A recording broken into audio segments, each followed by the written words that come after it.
A Souza Produções convida você a se tornar um patrocinador. Semeie no nosso ministério. Com a sua oferta poderemos produzir muito mais vídeos. Este é um ministério independente e, por isso, precisa da sua participação. Inscreva-se no canal e compartilhe os vídeos. Seja um multiplicador desta visão.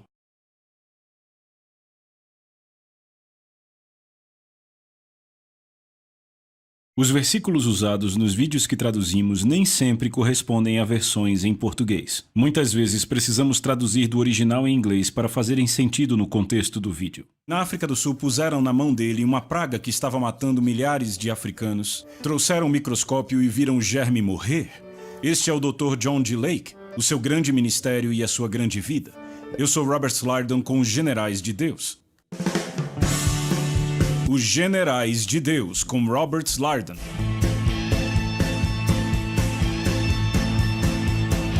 John G. Lake, um homem de cura.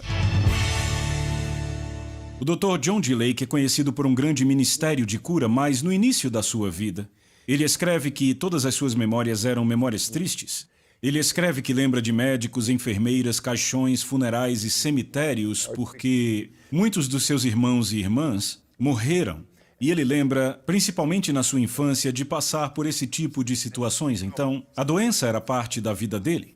Quando ele finalmente se casou, a esposa dele ficou doente, seus irmãos e irmãs também doentes, então parecia que havia esse tipo de maldição na família. Todo mundo ficando doente e morrendo, aquilo o perseguia.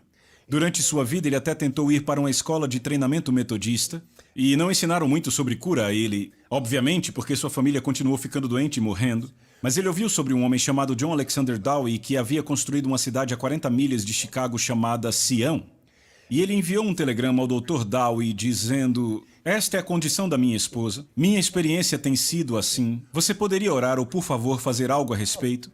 E o Dr. Dowie tinha na sua mesa uma máquina de datar orações. Era uma máquina que, quando ele recebia um pedido de oração por carta ou telegrama, ele orava por aquilo e colocava aquela carta que tinha chegado para ele, e ele carimbava a data nela, o que significava: olha, nesta data aqui, neste horário eu orei.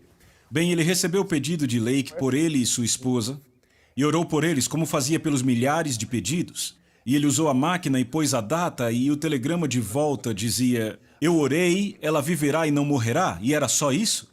E ela viveu e não morreu. Então essa foi a primeira vez na vida do Dr. Lake que algo sobrenatural aconteceu.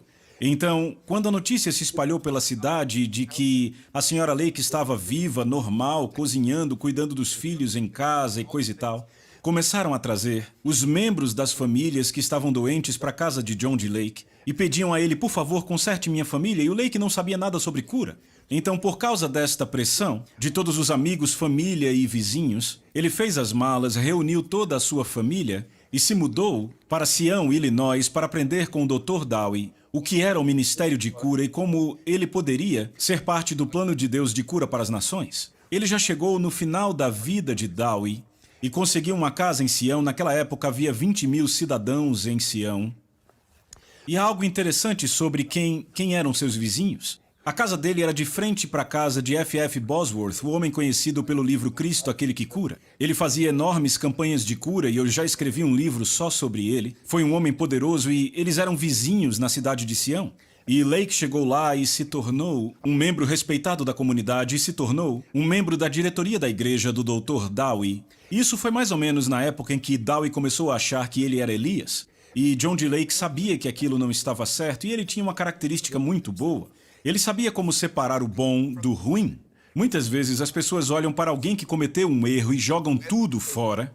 E isto é um erro. A imaturidade não separa o que é certo e o que é errado. A imaturidade diz: "Não acredito nisso, jogo tudo fora". A maturidade diz: "Isto é bom e isto é ruim". Então, Lake era maduro o suficiente como homem e cristão para dizer: John G. Lake vai pegar as coisas boas de Dowie e deixar as coisas ruins de Dowie para trás. E quando o Dr. Dowie morreu, Lake saiu de Sião e voltou para Chicago. E voltou para os negócios. Agora, na vida, Lake era muito bom nos negócios. Ele começou um jornal. E aí ele voltou para Chicago depois do colapso de Sião e da morte de Dowie. E ele se tornou muito próspero, recebia $50 mil por ano. E entenda, em 1900, 50 mil por ano era muito dinheiro. E então foi isso que ele começou a fazer. Mas então ele ouviu falar sobre um acontecimento em Los Angeles, na Rua Azusa.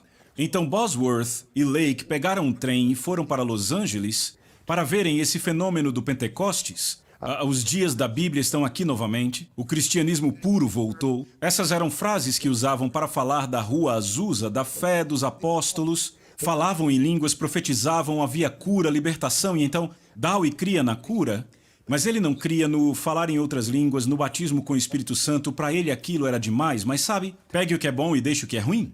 E eles foram para lá e encontraram um pequeno homem negro, William J. Seymour, o primeiro pastor do movimento pentecostal moderno. E John D. Lake disse para William Seymour que ele tinha o vocabulário mais estranho, mas tinha a maior sensação da presença de Deus que ele, Lake, já havia sentido na vida. Enquanto ele esteve lá, ele experimentou o batismo no Espírito Santo e se tornou parte do começo do movimento pentecostal. E quando aquela visita terminou, ele voltou para Chicago e algum tempo passou e Deus visita Lake e diz a ele para ir à África do Sul. O movimento pentecostal havia acabado de nascer e John D. Lake seria o primeiro a entrar na seara africana e começar uma denominação pentecostal chamada a Fé Apostólica. Como ele chegou lá é uma grande história. Ele não tinha nenhum contato, ele só recebeu a visão e nessa visão o Senhor falou com ele para ir à África do Sul. Ele só tinha sua esposa, seus filhos e alguns membros da família ministerial com ele. Ele recebeu pelo correio o dinheiro que precisava para ir, para comprar a passagem para ir naquele navio para a África do Sul. Naquela época não havia aviões, apenas navios. Então ele iria para o Reino Unido, de lá para a África e então para a África do Sul. Havia uma senhora na África do Sul de uma família abastada. Uma manhã ela acordou e o Senhor disse a ela: vá para o porto na África do Sul que ficava em Durban e lá haverá uma família missionária com tantos filhos. Eles estarão vindo da América e você vai dar para eles esta casa. Você tem várias.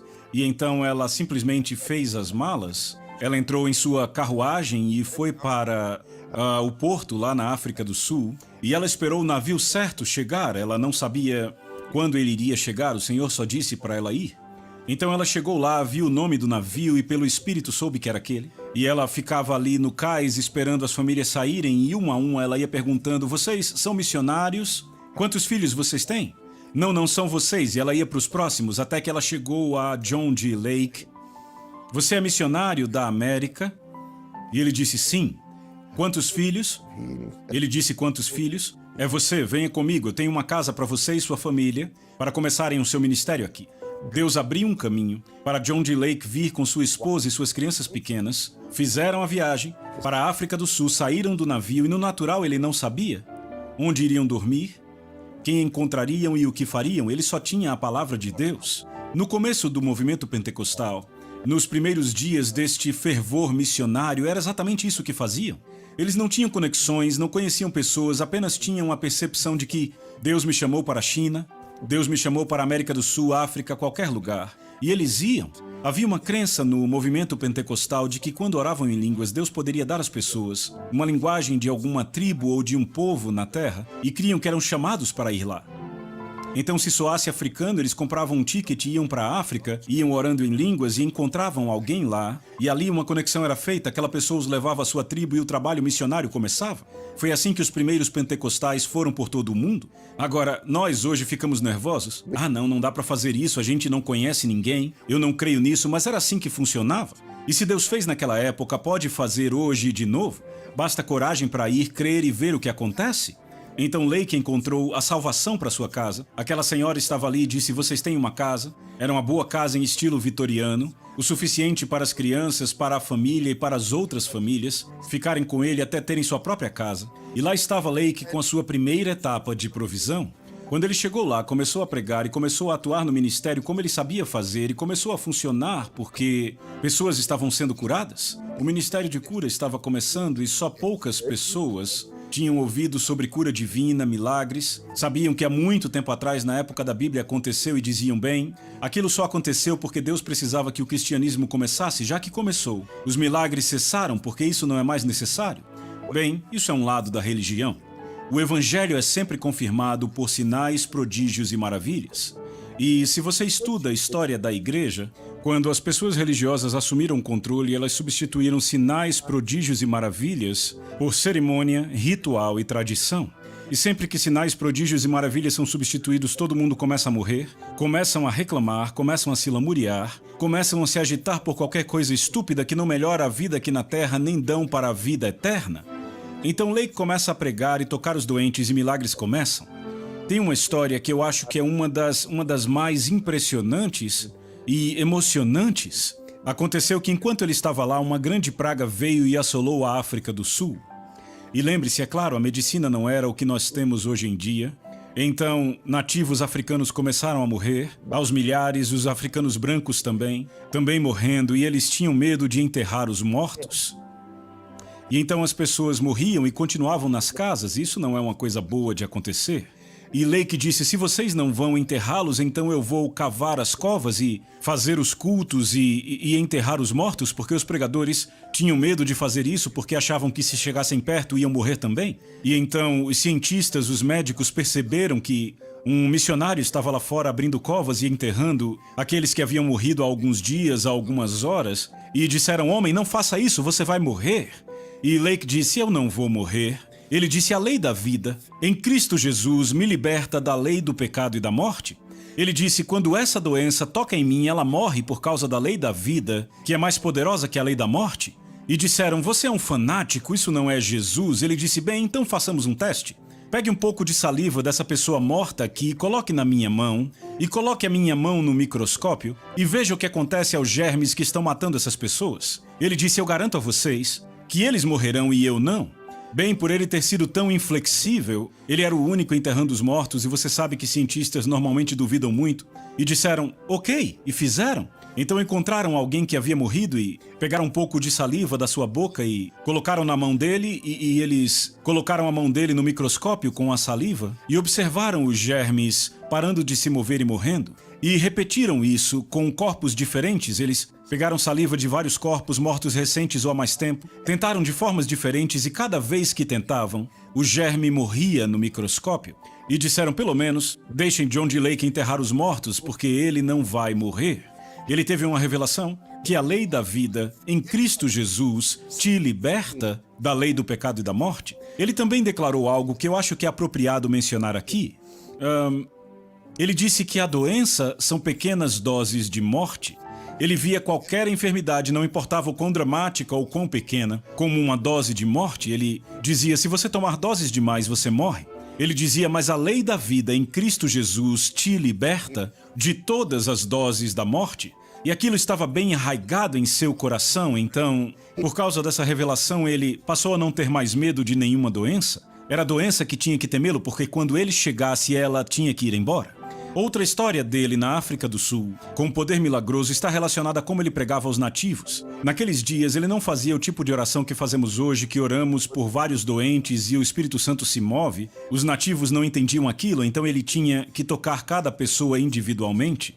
E então, o Lake ficava muito cansado. Fisicamente, não conseguia orar por todo mundo porque ficava cansado. Ele tinha outros compromissos também, cruzadas chegando, e ele não tinha ninguém para substituí-lo, então havia naquela região um toco de árvore grande. Ele falou aos nativos, eu acho que ele viu que era bem grande e disse, eu imporei minhas mãos sobre esse toco de árvore e eu vou pedir a Deus que coloque a unção que está sobre mim para curar neste toco de árvore.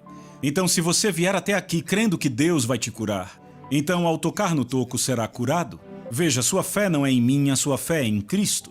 Então, ele orou sobre o toco de árvore e pediu a Deus para pôr a unção dele ali, naquela árvore. E quando as pessoas tocavam ali, Deus as curava. Ele dizia, toquem aqui, eu não consigo mais, estou exausto. E então, ele subiu no seu cavalo, deixou o povo ali, ele estava exausto, foi para a cidade e começou a pensar, sabe, talvez daqui a algumas horas todos vão embora. E mais tarde alguém chegou até ele, não havia telefone na época, veio correndo para ele e disse, Pastor Lake, John Lake, você pode voltar? A multidão aumentou, ainda estão tocando na árvore, ainda estão sendo curados? Então ele sobe no cavalo e volta correndo para o lugar de onde tinha vindo, e a multidão havia dobrado de tamanho, e as pessoas ainda estavam correndo para tocar naquela árvore, e ainda estavam sendo curadas. E aí, eu sei que alguém pode estar pensando, isso não está correto, bem correto ou não aconteceu. E sabe, Deus pode fazer milagres, prodígios e maravilhas, e a Bíblia fala de tipos de milagres diferentes ou especiais. Deus pode fazer o que quiser, do jeito que quiser, quando quiser. Sabe, eu acho que às vezes precisamos dessa fé selvagem para conseguir. Temos um tipo de fé ocidental, civilizada, sofisticada. Tenha uma fé selvagem, creia em Deus para tudo e deixe Deus fazer. Inúmeros foram os milagres na África do Sul e grandes histórias para contar. Então ele iniciou a denominação Fé Apostólica e ela continua forte na África do Sul até hoje. Eu acho que quando ele saiu de lá, eram mais de 500 igrejas de nativos e mais de 100 igrejas de brancos. Lembre que naquele tempo os brancos e os nativos não se misturavam. E então, mesmo com tanto sucesso, algo triste aconteceu na vida do Lake. Às vezes, quando eu conto pontos fracos, negativos, as pessoas ficam com raiva, mas não contamos as histórias para criticarmos, mas sim para aprendermos. A Bíblia diz que coisas foram escritas sobre os filhos de Israel para que aprendêssemos hoje sobre como melhorarmos e aprender com o erro deles. Na África do Sul, o que levou o ministério dele a acabar, embora o ministério tenha continuado, ele teve que voltar para a América, foi porque a esposa morreu. A esposa dele morreu na África do Sul de desnutrição e exaustão. Isso traz um ponto que eu quero mencionar sobre ministério. Muitas vezes as pessoas não assumem a responsabilidade pela sua família como deveriam. Esse foi o erro do Lake aqui. Ele não governou a sua casa como deveria, nem organizou as coisas para sua esposa descansar e se alimentar apropriadamente, e o ministério exigia tanto de todos eles, todos da equipe, todas as pessoas ali, e isso acabou tirando a vida dela prematuramente. Isso foi muito triste, mas vai piorar. Os filhos da primeira esposa do John G. Lake culparam ele até ele morrer de haver matado sua mãe.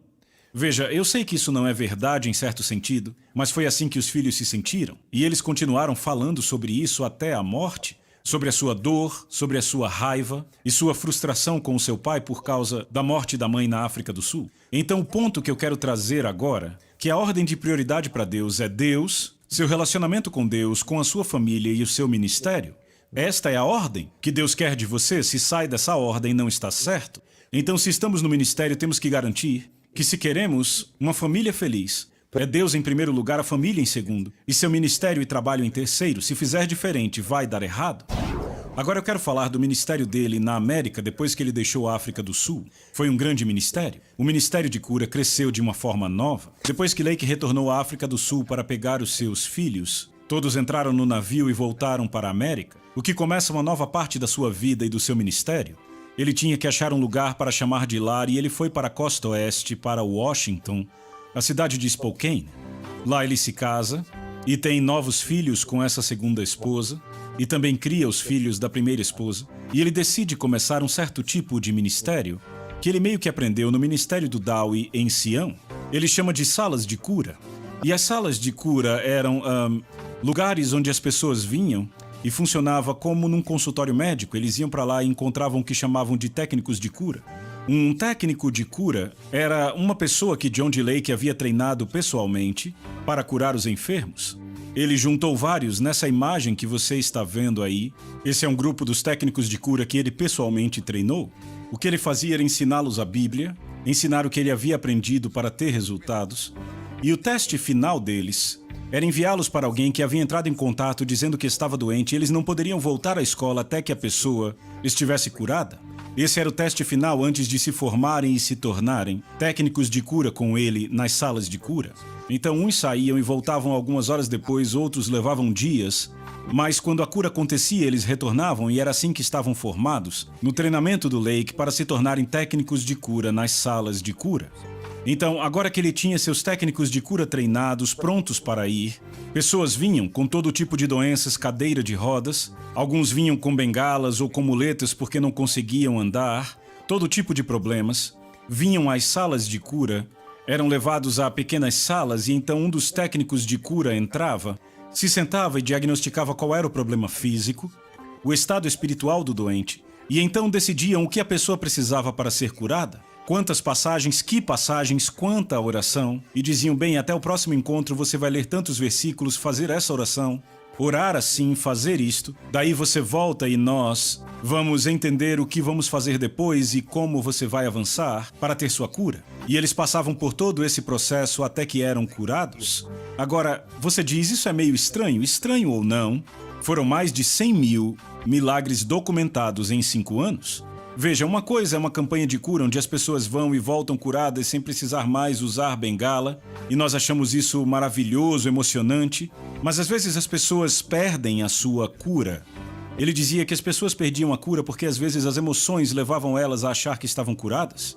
Mas quando se tem 100 mil milagres documentados em 5 anos, não há nenhum aspecto emocional nesse tipo de registros.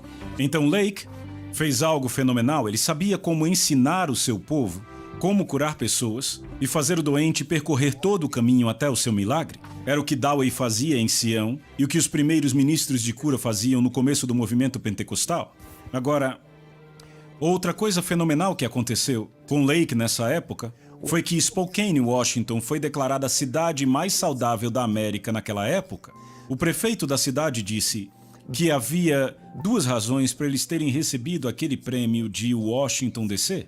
Por causa da classe médica, os médicos e enfermeiras de Spokane, e porque o que os médicos e enfermeiras não conseguiam fazer, não conseguiam curar, as salas de cura do John D. Lake conseguiam.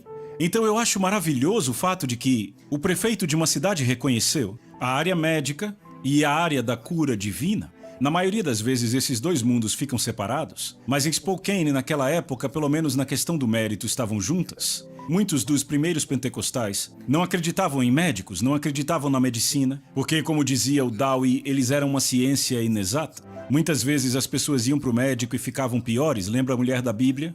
Gastou tudo o que tinha e só piorava. Mas eu creio que medicina e oração podem trabalhar juntas. Um pregador disse que a medicina mantém a sua vida tempo suficiente para você não precisar mais dela, porque à medida que você edifica sua fé, não precisa mais da medicina. John D. Lake falava uma coisa que eu quero mencionar aqui nesse momento, talvez para te provocar.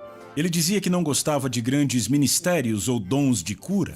Como na nossa época pensamos em Benny Hinn ou Kathryn Kuhlman, porque ele achava que roubava das pessoas a oportunidade de desenvolverem a sua própria fé cotidiana nos milagres de forma consistente. Porque quando vemos os grandes ministérios de cura, pessoas se tornam dependentes deles. E ele dizia que isso pode se tornar um inimigo para a fé cotidiana das pessoas. Então eu meio que concordo com o John D. Lake nesse ponto. Deixa eu explicar para você não ficar com raiva nem de mim nem dele. Foi maravilhoso ter havido Kathryn Kuhlman, é maravilhoso termos Benny Hinn, maravilhoso termos tido George Jeffrey e esses dons maravilhosos. Mas e se o Benny Hinn não estiver na sua cidade? Veja, Kathryn Kuhlman já se foi, ela está no céu, ela não está mais de vestido branco cantando aleluia e curando. O que você vai fazer? Sentar-se e sofrer, desejando ser curado ou que a cura apareça? Quando é Jesus quem cura, e ele cura qualquer um, em qualquer lugar onde a fé é liberada? Se pudermos desenvolver nossa fé individual na Palavra de Deus, aprendermos como conseguir nossos milagres sem a ajuda, sem a assistência do dom que há em outra pessoa, é muito melhor, é assim que você consegue por si mesmo, e aí aonde quer que você vá no mundo não vai depender de ninguém. Muitas pessoas hoje vivem uma vida cristã dependente de outros cristãos, e esse é um dos desafios. John D. Lake ministrava, ensinava as pessoas na sua igreja e àqueles ligados ao seu ministério como desenvolver sua fé e conseguir milagres por si mesmo, sem ter que ter um ministro de sinais e maravilhas para vir e fazer algo. Eu espero que você faça o mesmo. Tem muita gente esperando o Benny Hinn vir à sua cidade ou um pregador famoso aparecer. Eu não sou contra eles, mas eu prefiro que você saiba como crer na Bíblia, edificar a sua fé e ser curado. Eu conheci a filha do John D. Lake nos últimos anos da vida dela, e ela me deu todos os seus sermões não publicados. E eu os compilei num grande livro, você vê aí na tela. São quase 1000 páginas dos sermões do John D. Lake. Eu espero que você tenha a oportunidade de ler, porque é poderoso ler os sermões dele sobre cura e como desenvolver a fé. E o ponto que eu quero deixar claro ao concluir hoje aqui é que o primeiro sermão desse livro se chama O Espírito de um Mártir. John D. Lake acreditava que a razão por trás do seu sucesso no ministério na África do Sul, tudo o que ele fez, se deveu a todos entregarem tudo pela causa de Cristo. Tem uma história que ele conta, que o dinheiro que dava suporte à missão dele estava começando a acabar. Já estava faltando dinheiro para comida e cuidados. Ele chamou todos os missionários da África do Sul de volta para a base e disse a eles que eles agora tinham que ficar ali e não mais no campo porque o dinheiro acabara. E então todos os missionários que ele chamou pediram que ele saísse da sala. Ele ficou fora por 2 horas, tomou um café. Ele diz que ele voltou e encontrou a sala com as cadeiras em formato de círculo e uma mesa de ceia. E os missionários pediram que ele se sentasse no centro do círculo e disseram: fizemos um compromisso com Deus uns com os outros e agora o faremos com você, que seremos enviados de volta aos nossos postos no campo missionário aqui na África, Teremos que ir andando, alguns não têm dinheiro para pôr gasolina no carro ou para ter um cavalo para nos levar. Andaremos, e alguns andaram por 3 dias. E se morrermos enquanto pregamos o evangelho, a única coisa que pedimos é que você pregue no nosso funeral. Ele disse que esse é o espírito do mártir, o que os fez serem um sucesso. Alguns andaram por 3 dias, houve alguns funerais, mas morreram em fé e morreram felizes. Há tanto para falar sobre John D. Lake, fazer em 30 minutos é quase impossível. Mas vamos recapitular um pouco. Falamos sobre o chamado do Lake para a cura, quase por acidente, porque um homem que cria na cura orou pela sua esposa, e ela foi curada, e a necessidade acabou empurrando ele para o ministério. E o vemos tendo uma visão com Deus e indo para a África do Sul sem ter nada a não ser uma palavra de Deus. É assim que Deus nos guia, Ele nos dá uma palavra. Vá, faça isso, eu quero que você faça isso. Às vezes é só uma palavra. E Ele cria algo daquela palavra. Lake cometeu um erro por não cuidar da sua família na África do Sul e perdeu sua primeira esposa. Então vamos garantir que, se você é casado, isso é uma prioridade. Se tem filhos, é uma prioridade. Não permita que a ocupação, que a demanda do público te afaste das prioridades pessoais da sua vida, Deus, família e então ministério. E também vemos que ele soube trabalhar na cidade de Spokane. Ele também sabia conseguir um compromisso pessoal. Há um escrito dele sobre a consagração a Cristo. Entre o retorno dele da África do Sul para a América, ele decidiu fazer uma declaração escrita de como iria se comprometer com Cristo. E ele escreveu 7 pontos, entre eles honrar os homens, servir a Deus com a vida, evitar pecados e outros mais.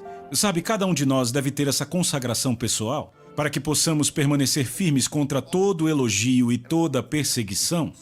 Eu quero orar por você agora para que Deus fale com você de uma forma que vai criar um momento na sua vida, um momento definidor, onde você vai tomar uma decisão de viver para Ele, de forma honrosa, de uma forma poderosa, de uma forma que você sempre se alegrará por esse compromisso na sua vida. Eu oro por você agora, para que todas as vozes ao seu redor se aquietem e que a voz de Deus seja ouvida clara e distintamente dentro de você. Eu declaro uma posição de descansar e deixar a visão de Deus assumir o lugar dela. E eu oro para que você mantenha as prioridades de Deus na sua vida. Mantenha as prioridades de como Deus quer que você trate os homens em sua vida, para que qualquer outra busca cesse e para que haja clareza e força e foco na sua vida e no seu ministério. Eu oro isto em nome de Jesus. A Soso Produções convida você a se tornar um patrocinador. Semeie no nosso ministério. Com a sua oferta poderemos produzir muito mais vídeos. Este é um ministério independente e, por isso, precisa da sua participação. Inscreva-se no canal e compartilhe os vídeos. Seja um multiplicador desta visão.